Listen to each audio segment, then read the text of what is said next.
آپ نے رکھا, آپ تو بزی رہو گے میم. نہیں مانتی ہوں. اوکے اوکے, جو چیز دل سے نہ کرو اس کا کوئی فائدہ نہیں ہے دکھانے. بات تو بسم اللہ الرحمن الرحیم. السلام علیکم دوستو جیسا کہ آپ جانتے ہیں کہ ماشاء اللہ رمضان کا مبارک مہینہ جاری و ساری ہے, تو اسی حوالے سے رمضان کے مہینے کے حوالے سے ہی جب ایک اینکر پرسن عرفی جوید سے سوال کرتا ہے کہ کیا آپ روزے رکھ رہی ہیں, تو اس پر عرفی جوید نے کیا جواب دیا, بہت ہی حیران کن جواب تھا اس کا. تو آئیے ہم وہ ویڈیو دیکھتے ہیں, اس کے بعد ڈاکٹر اسرار احمد سے بھی جانیں گے. ویڈیو بہت انٹرسٹنگ ہے, ویڈیو کو لاسٹ تک دیکھیے گا. آئیے ویڈیو کو سٹارٹ کرتے ہیں. آپ نے رکھا, آپ تو بزی رہو گے میم. نہیں مانتی ہوں. اوکے اوکے, جو چیز دل سے نہ کرو اس کا کوئی فائدہ نہیں ہے دکھانے. بات تو صوم کی عبادت پر یہ 6 آیات کامل ہیں, مکمل ہیں.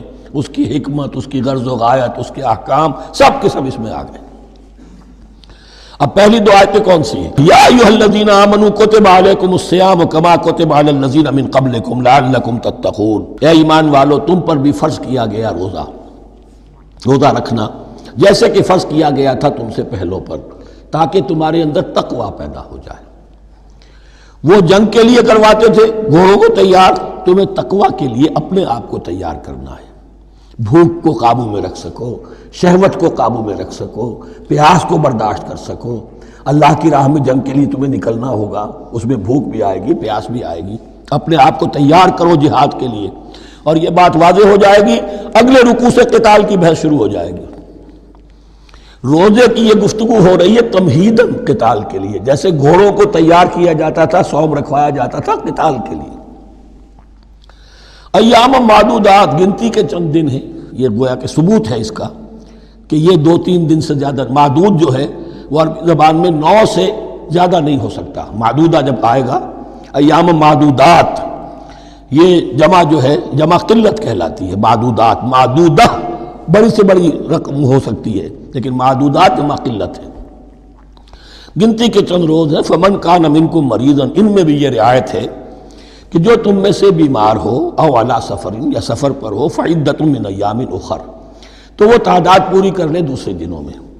وعلی الذین یطیقونہ, اور جو اس کی طاقت رکھتے ہوں, فدیۃ طعام مسکین, وہ فدیہ دیں, ایک مسکین کا کھانا کھلانا. ان آیات کی تفسیر میں جیسا کہ میں نے عرض کیا, مفسرین کے بہت سے اقوال ہیں. اب میں اس کی بحث میں نہیں جا سکتا.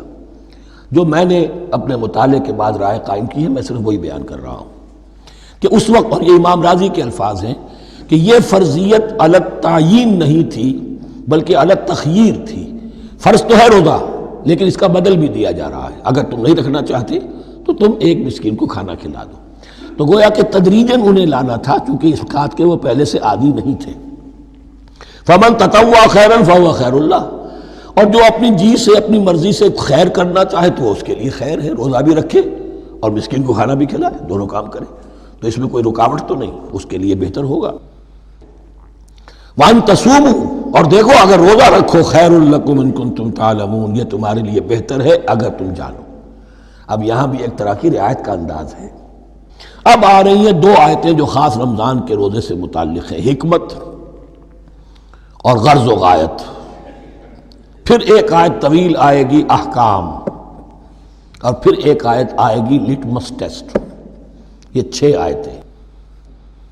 شہر رمضان الذی انزل فیہ القرآن, رمضان کا مہینہ وہ ہے جس میں قرآن نازل کیا گیا. ھدی للناس وبینات من الھدی والفرقان, لوگوں کے لیے ہدایت, اور ہدایت کے بھی روشن بینات باتیں, والفرقان, اور حق و باطل میں فرق کر دینے والی چیز. فمن شہد منکم الشہر, تو جو کوئی بھی پائے اس مہینے کو, یا جو شخص بھی مقیم ہو اس مہینے میں, مسافر نہ ہو, فلیصم, اس پر لازم ہے کہ روزہ رکھے. اب وہ وجوب علی التخییر ختم ہو گیا, اب وجوب علی التعیین, اب یہ لازم ہے, یہ رکھنا ہے.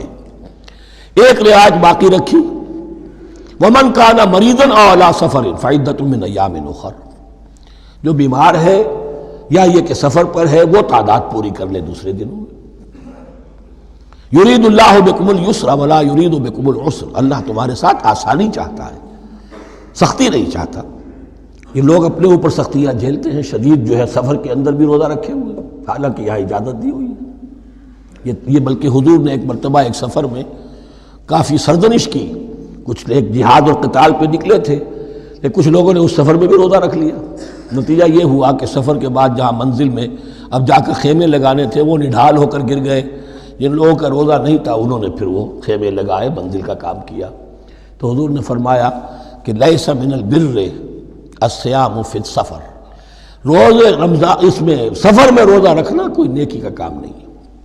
لیکن ہمارا تصور اور ہے، 105 بخار چڑھا ہوا ہے، روزہ نہیں چھوڑوں گا میں، روزہ تو میں نے رکھا ہوا ہے، یا روزہ تو میں نہیں چھوڑوں گا۔ حالانکہ جہاں رعایت اللہ کی ہے اس رعایت سے فائدہ نہ اٹھانا ایک طرح کا کفران نعمت ہے۔ وَلِتُكْمِلُوا الْعِدَّةَ، لیکن تمہیں عدت اور تعداد اب پوری کرنی ہوگی۔ وہ جو تھی ایک رعایت کہ فدیہ دے کر فارغ ہو جاؤ، وہ نہیں ہے۔ وَلِتُكَبِّرُوا اللَّهَ عَلَىٰ مَا هَدَاكُمْ، اور تاکہ تم تکبیر کرو اللہ کی اس پر کہ جو اس نے ہدایت تمہیں عطا فرمائی۔ وَلَعَلَّكُمْ تَشْكُرُونَ، اور تاکہ تم شکر کر سکو اس نعمت عظمیٰ کا جو قرآن حکیم کی شکل میں تمہیں دی گئی ہے۔ اس موضوع پہ میرا کتابچہ عظمت صوم اور عظمت صیام و قیام قرآن، اس میں یہ سارے مضامین تفصیل سے آئے ہیں، کیا حکمت ہے، کیا غرض و غایت ہے، کیا مقصد ہے، اور آخری منزل کیا ہے۔ وَإِذَا سَأَلَكَ عِبَادِي عَنِّي فَإِنِّي قَرِيبٌ۔ مطلوب تو یہ ہے کہ تمہارا جو یہ جسم حیوانی ہے یہ کچھ کمزور پڑے، روح ربانی جو تم میں پھونکی گئی ہے اسے تقویت حاصل ہو۔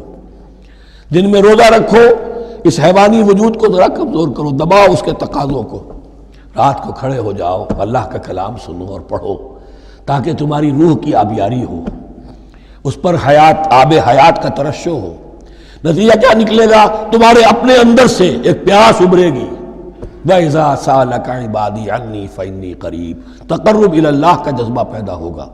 وَإِذَا سَأَلَكَ عِبَادِي عَنِّي فَإِنِّي قَرِيبٌ أُجِيبُ دَعْوَةَ الدَّاعِ إِذَا دَعَانِ فَلْيَسْتَجِيبُوا لِي وَلْيُؤْمِنُوا بِي لَعَلَّهُمْ يَرْشُدُونَ أُحِلَّ لَكُمْ لَيْلَةَ الصِّيَامِ الرَّفَثُ إِلَىٰ نِسَائِكُمْ۔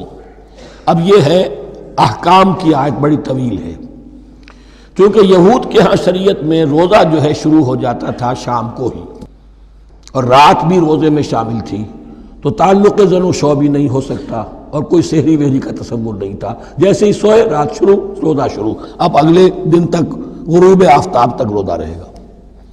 ہمارے ہاں روزے میں نرمی کی گئی ہے، ایک تو یہ کہ رات کو اس سے خارج کر دیا، روزہ دن کا ہے، اور رات کے وقت تعلق زن و شو بھی ہے، کھانا پینا بھی ہے، جو پابندیاں روزے کی ہیں وہ سب اٹھ گئی۔ لیکن ہو یہ رہا تھا کہ لوگ سمجھ رہے تھے کہ شاید وہی جو احکام ہیں یہود کے ہاں شاید وہی ہمارے ہاں بھی ہیں، اس لیے وہ ایسا بھی ہوتا تھا اپنے جذبات میں بیویوں سے مقاربت کرتے تھے، لیکن دل میں سمجھتے تھے کہ ہم نے غلط کام کیا ہے۔ یہاں اب ان کو اطمینان دلایا جا رہا کہ نہیں، أُحِلَّ لَكُمْ لَيْلَةَ الصِّيَامِ الرَّفَثُ إِلَىٰ نِسَائِكُمْ، حلال کر دیا گیا ہے تمہارے لیے روزے کی راتوں میں اپنی بیویوں کے پاس جانا۔ ہن لباس لکم وانتم لباس لہن، وہ پوشاک ہے تمہارے لیے، تم پوشاک ہو ان کے لیے۔ بڑا بلیغ کنایا ہے یہ، جیسے لباس میں اور جسم میں کوئی پردہ نہیں ہے، لباس ہی تو پردہ ہے نا، لباس میں اور جسم میں تو کوئی پردہ نہیں، ایسے ہی بیوی میں اور شوہر میں کوئی پردہ نہیں۔ ہن لباس لکم وانتم لباس لہن۔ ویسے بھی انسان کے اخلاق کی حفاظت کرنے والی، مرد کے اخلاق کی حفاظت کرنے والی بیوی ہے، بیوی کے اخلاق کی حفاظت کرنے والا مرد ہے۔ تو دوستو یہ تھی آج کی ویڈیو، امید کرتے ہیں ویڈیو اچھی لگی ہوگی۔ ایسی ہی انفارمیٹیو اور اسلامک ویڈیوز کے لیے چینل کو سبسکرائب کریں۔ ملتے ہیں نیکسٹ ویڈیو میں، اللہ حافظ۔